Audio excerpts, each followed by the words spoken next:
तै तो कैसे भुलाए नरतन, तै तो कैसे भुलाए मानो।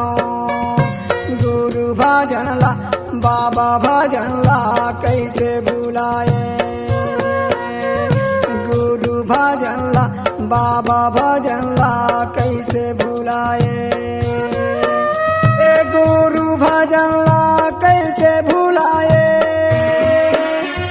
बाबा भजन ला कैसे भुलाए। गुरु भजन ला कैसे भुलाए, बाबा भजन ला कैसे भुलाए। तै तो कैसे भुलाए नरतन, तै तो कैसे भुलाए मानो। गुरु भजन ला बाबा भजन ला कैसे भुलाए।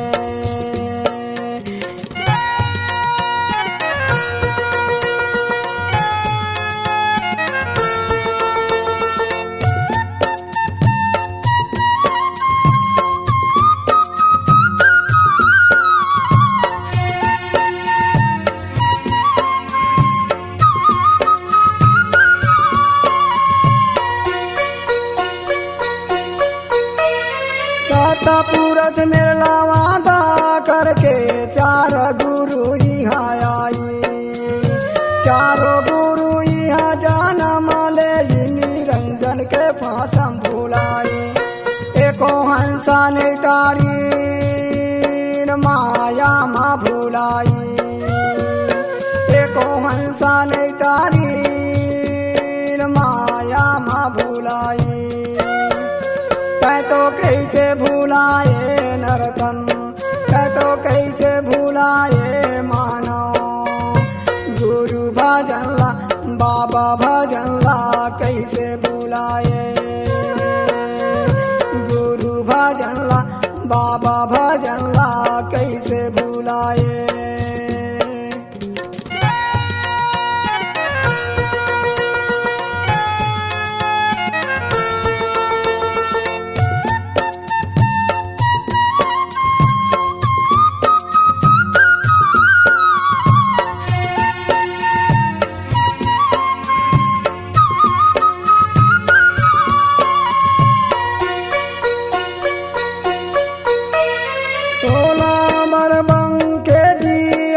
सत्ताईस बर चक्रभुजी, 42 बर धर्मदास आई, 13 माजा के समाई।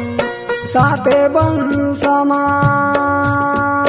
बाबा प्रगट भाई, 7 वंशमा बाबा प्रगट भाई। तै तो कैसे भुलाए नरतन, तै तो कैसे भुलाए मानो। गुरु भजन ला बाबा भजन ला कैसे भुलाए, गुरु भजन ला बाबा भजन ला कैसे भुलाए।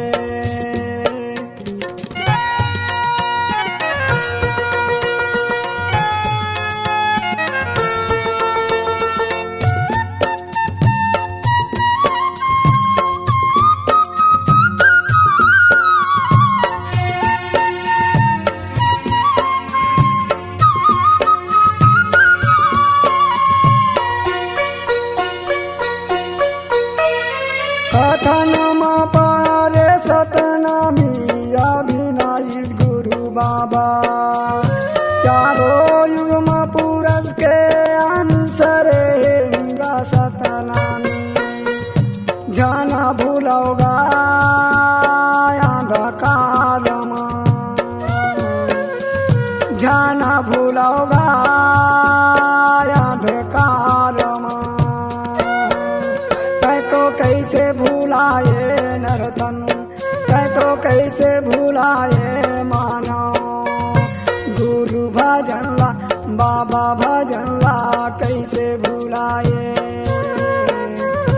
गुरु भजन ला बाबा भजन ला कैसे भुलाए। गुरु भजन ला कैसे भुलाए, बाबा भजन ला कैसे भुलाए।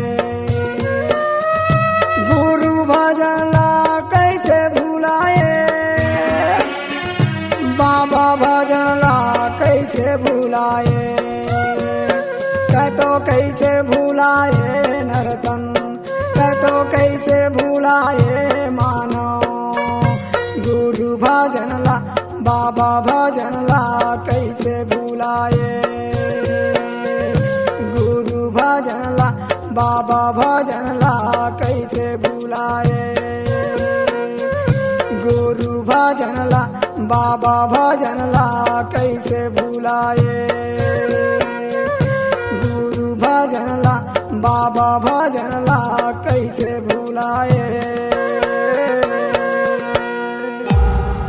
C-Log Digital Recording Studio, Cordoba. Contact number 9907119215.